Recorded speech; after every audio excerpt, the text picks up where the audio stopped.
నమస్తే, welcome to big Telugu TV. ప్రస్తుతం మనతో పాటు ఉన్నారు సినీ క్రిటిక్ దాసరి విజ్ఞాన్ గారు. నమస్తే అండి. విజ్ఞాన్ గారు, మొన్న కుంభమేళా ఎంత అట్టహాసంగా గవర్నమెంట్ నిర్వహించిందో మనం చూసాం. అఫ్ కోర్స్ అక్కడ చిన్న చిన్న ఇన్సిడెంట్స్ కూడా జరిగాయి, ఇబ్బందికర అంశాలు కూడా చోటు చేసుకున్నప్పటికీ కూడా ఒక మంచి పేరు తెచ్చుకుని కుంభమేళాను కంప్లీట్ చేయడం కూడా జరిగింది. సో బట్ ఇప్పుడు వస్తున్న వార్తలు బట్టి చూస్తుంటుంటే పాపాలు కడిగేసుకోవడానికి, పాపాలు తొలగించుకోవడానికి కుంభమేళాకి వెళ్ళారు, కానీ అక్కడికి వెళ్ళిన తర్వాత చాలా పాపాలు చేసిన వాళ్ళు ఉన్నారు. కుంభమేళాకి వెళ్ళి మహా పాపం కొని తెచ్చుకున్న వాళ్ళు కూడా ఉన్నారు అంటున్నారు. అసలు ఏం చెప్తున్నారు వాళ్ళు? ఇక్కడ ఏంటంటే భరత్, వర్ధన్ అని ఇద్దరు స్నేహితులు ఉన్నారు. వీళ్ళు గుంటూరులో తాడేపల్లి ప్రాంతంలో ఉంటారు. ఓకే. వీళ్ళకు మంచి ప్రొఫెషన్ ఉంది, పిక్ పాకెటింగ్. ఇప్పుడు దాంట్లో ఏంటంటే వీళ్ళే కాదు, ఇంకొంతమంది స్నేహితులతో కలిసి జేబు దొంగలు, లేడీస్ వెళ్తుంటే పర్సులు కత్తిరించడం. జేబు దొంగలు మరి ఉన్నారమ్మా, ఉన్నారు. వీళ్ళకి జేబు దొంగలు ఈ కాలం అంతా అయిపోయింది. అయ్యో లేదు, వీళ్ళకి యూనిఫామ్స్ ఉంటాయి, రూల్స్ రెగ్యులేషన్స్ ఉంటాయి. ఆ రూల్స్ ఫాలో అవ్వకపోతే వాళ్ళకి గొడవలు అవుతూ ఉంటాయి. అసలు బీభత్సమైన ప్రోటోకాల్స్ ఉంటాయి. ఇప్పుడు ఈ గుంపుకి ఉన్న లక్ష్యం ఏంటంటే జాతరలు ఎక్కడ జరిగితే అక్కడికి వెళ్ళాలి. ఇప్పుడు సీతారాముల కళ్యాణం వచ్చింది, ఆ గుళ్ళల్లో తిరగాలి. నెక్స్ట్ కుంభమేళా, ఇది జన్మకు ఒకసారి వస్తుంది అంటే 60 కోట్ల మంది వెళ్ళారు, అక్కడికి వెళ్ళాలి. సిరిమాను పైడితల్లి ఉత్సవం ఉంటే అటు వెళ్ళాలి, గంగమ్మ జాతర ఉంటే అటు వెళ్ళాలి. ఎక్కడ గుంపులుగా జనాలు వెళ్తారో అక్కడికి ఈ టీం ఖచ్చితంగా అటెండెన్స్ ఇవ్వాలి. ఆ జాతర జరిగే అన్ని రోజులు వీళ్ళు అక్కడే టెంట్ వేసుకొని ఉండాలన్నమాట. వీళ్ళు వచ్చింది జాతరకు కాదమ్మా, టెంట్ వేసుకొని జాతరకు వచ్చే వాళ్ళ పిక్ పాకెటింగ్ అనమాట. అంతా అయిన తర్వాత చాలా ఇంట్రెస్టింగ్ అనిపిస్తుంది నాకు ఇదైతే, నమ్మశక్యంగా లేదు. నిజమే. అంతా అయిన తర్వాత నీకు నాకు అని పంచుకోవాలి. ఏదో పాత సినిమాల్లో చూసాను అబ్బాయి ఇలాంటి సీన్లు. అండ్ నెక్స్ట్ ఇంకొకటి, మనందరం కలిసి వచ్చాం, మన రూల్స్ ఏంటో చెప్పనా? నువ్వు ఆ పర్స్ కొట్టేసావు, నేను ఈ పర్స్ కొట్టేశా.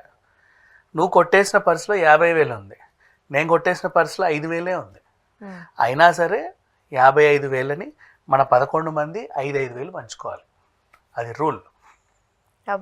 ఇంకొకరికి దొరకలేదు, అయినా సరే వాడిని ఏమనలేం మనం. ఎవరు వచ్చినా లేకుండా మొత్తం అంతా కుప్పి ఇక్కడ పోయాలి, అందరూ ఈక్వల్గా పంచుకోవాలి. లేదు నీకు ఒళ్ళు బద్ధకం, అసలు వాడు అక్కడికి వెళ్ళలేదు, తీరా అక్కడ దాకా వెళ్ళి ఆ లోయలో సిగరెట్ తాగుతున్నాడు నేను చూశానండి, నేను కష్టపడి 50,000 పరిస్థితి తీసుకొచ్చావు, నేను వాడికి ఇవ్వను అంటే ఏం మాట్లాడుతున్నావు వాళ్ళు కొట్లాడేసుకుంటారు అనమాట, చంపుకునే వరకు వెళ్తారు. అలా మీ టీం అంతా ఒక మాట, ఎక్కువ తెచ్చిన వాళ్ళు కానీ ఇన్సెంటివ్స్ ఇస్తారా? రూల్స్ అండ్ రెగ్యులేషన్ తెలియదు నాకు నిజంగా. నిజమే కదా మీరు అన్నట్టు, వాడు బాగా కష్టపడ్డాడు, ఇంకొకటి ఎక్కడో పోయి పని చేయకుండా సిగరెట్ కాల్చుతున్నాడు అనుకో, మరి ఇది కూడా ఇబ్బంది ఉంటది. కాబట్టి తెచ్చిన డబ్బులు బట్టి ఇన్సెంటివ్స్ ఏమైనా ఉంటాయా? ఆ రూల్స్ రెగ్యులేషన్స్ నాకు తెలియదు.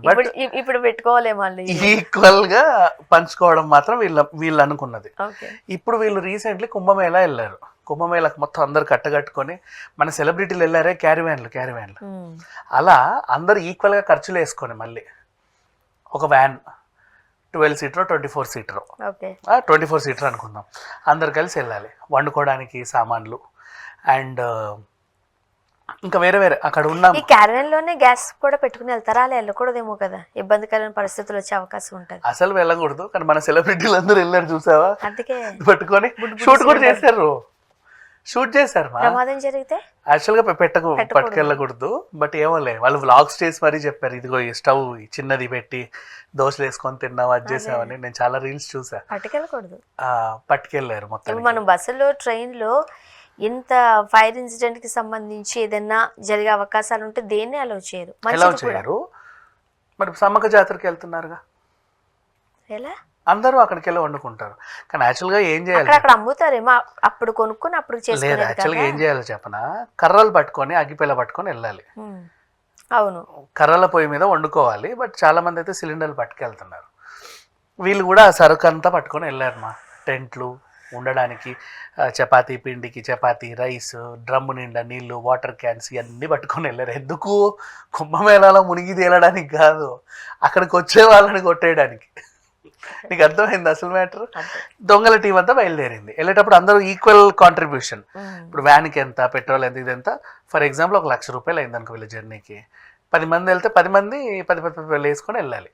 అక్కడికి వెళ్ళి ఎంత సంపాదించుకున్నా మళ్ళీ 10 మంది ఈక్వల్గా పంచుకోవాలి. ఇక్కడ భరత్కి వర్ధన్కి ఒక గొడవ అయింది. వర్ధన్ తెచ్చింది ఇంతే, పాపం భరత్ ఇంత తెచ్చాడు. నేను ఇవ్వనంటే ఇవ్వనని వీడు. నేను అందుకే చెప్పాను ఇన్సెంటివ్స్ ఉంటే గొడవ లేకపోయింది. నేను ఇవ్వను, లేదు ఖచ్చితంగా ఇవ్వాల్సిందే, ఇలా కాదు కుదరదు. ఇక గొడవ అయింది. వీడు వెళ్ళి వాడిని ఇష్టం ఉన్నట్టు కొట్టేసి వాడి ఇంటికి వెళ్ళి తలుపులు దన్నేసి సామాన్లు చేసేసి వాడొచ్చాడు.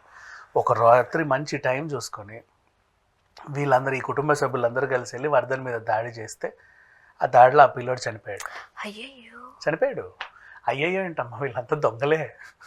దొంగ అయితే మాత్రం అయ్యో పాపం అనిపించిందిలే. కానీ వీళ్ళు చేసే పనులు చెప్పనా, ఇప్పుడు నీ మెడలో గొలుసు లాగుతాడు, నువ్వు విలవిలలాడిపోవు. అవునవును, అది కాదు అంటే చనిపోవడం అయ్యో అనిపిస్తుంది.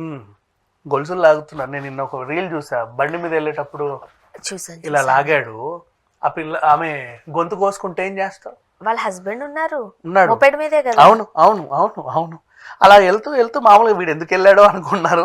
వెనక నుంచి వచ్చి ఇలా లాగేస్తాడు. గొంతు పోతే ఏం చేస్తాడు? గొంతు విషయం పక్కన పెట్టి ఈ హడావిడిలో ఆమె కింద పడిపోతే తలకేమన్నా దెబ్బ తగిలితే, తలకేమన్నా తగులుతుంది, అక్కడ ఏదైనా రాళ్ళు రాయి ఉంటే, అండ్ మైండ్ ఆ టైంకి అసలు ఏంటో ఏం జరుగుతుందో తెలియని స్టేటస్ లో ఉంటది. మొద్దుబారిపోయింది ఏదో అంటారు చూడు, అట్లా అయిపోతుంది. ఇట్లాంటి అన్ని అవుతాయి. వీడికి ఏంటి, ఆ గొలుసు దొరికిందా పరిగెత్తామా అనుకుంటాడు. మహా అయితే ఎంత 1,00,000కి అమ్ముకుంటాడేమో. అక్కడ ప్రాణం చూడు. ఇలా ఉంటాయి. వీళ్ళను పాపం అన్నావు కానీ తర్వాత మనల్ని పోగొట్టుకున్న తర్వాత మనల్ని చూసి పాపం అనే వాళ్ళు ఎవరు ఉంటారు? సో వాడిని చంపేస్తే ఇప్పుడు ఆ కేసు కాస్త పోలీస్ స్టేషన్కి వెళ్ళి ఎందుకు చేశారు మీరు అంటే, మరి రూల్స్ అని బ్రేక్ చేస్తే చంపరా అన్నాడు. ఏంట్రా మీ రూల్స్ బ్రేక్ చేసింది అని అడిగితే, ఇలా మేము కుంభమేళ వెళ్ళామండి కట్టుకట్టుకొని, ఇలా పాపం తలా పిడికెడు పంచుకుందాం అనుకున్నాం, కానీ వాడు మాకు ఇవ్వలేదు, మాకు అలా కోపం వచ్చి గొడవ అయింది, ఇలా ఈ ఘర్షణలో కొట్టాము, చచ్చాడు అని చెప్పారు వీళ్ళు. ఇది ఓవరాల్గా జరిగింది. పోలీసులు ఏమన్నారు? ఏమంటారు, అందరినీ అరెస్ట్ చేస్తారు. కానీ కథ విను.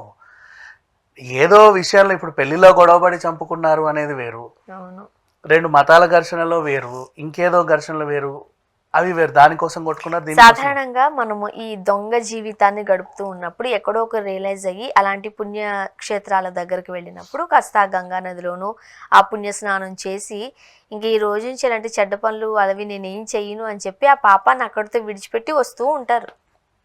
పాపంతో పాటు నువ్వు మునిగితే లోపల నీ గొలుసు లాగేసుకుంటాడు వాడు. ఆ గొలుసు అక్కడ వదిలేసి వస్తావు నువ్వు. పాపాలతో పాటు మీ సొమ్ములు కూడా పడేసి వస్తున్నారు. పడేసి రావట్లా, వీళ్ళెత్తికెళ్తున్నారు. ఈ దొంగలు కొట్లాడుకొని దొంగ సొమ్ము కోసం నాకు ఎక్కువ వచ్చింది నీకు తక్కువ వచ్చిందని కొట్లాడుకొని మనిషిని చంపేశారు. ఇది ఇక్కడ జరిగిన స్టోరీ. ఇబ్బందికరమైన పరిస్థితులే. ఒక రకంగా చెప్పాలంటే ఇలాంటి పెద్ద పెద్ద జాతరలు జరిగేటప్పుడు ఉంటారు దొంగతనాలు చేసేవాళ్ళు. మనం కూడా చాలా పడేసుకుంటూ ఉంటాం. అబ్బా ఇంకా దరిద్రమైన విషయం వాడు చెప్పనా, ఎప్పుడు బద్రీనాథ్లో అప్పుడు వరదలు వచ్చే తుప్తుకుండ ఏదో పేలి లక్షల మంది వెళ్ళారు. ఆర్మీ వాళ్ళు వెళ్ళి కాపాడారు. శవాలు ఉంటే ఆ శవాల మీద కూడా గొలుసులు తీయడానికి దొంగలు వెళ్ళారు. 2 ట్రైన్లు గుద్దుకొని శవాలు పడి ఉంటే అక్కడికి కూడా కాపాడడానికని వెళ్ళి వాళ్ళ మెడలో గొలుసులు లాగేసుకున్న వాళ్ళు ఉన్నారు. ఇలాంటి వాళ్ళు ఉంటారు. ఇబ్బందికరం కదా చాలా. చూద్దాం. Thank you so much.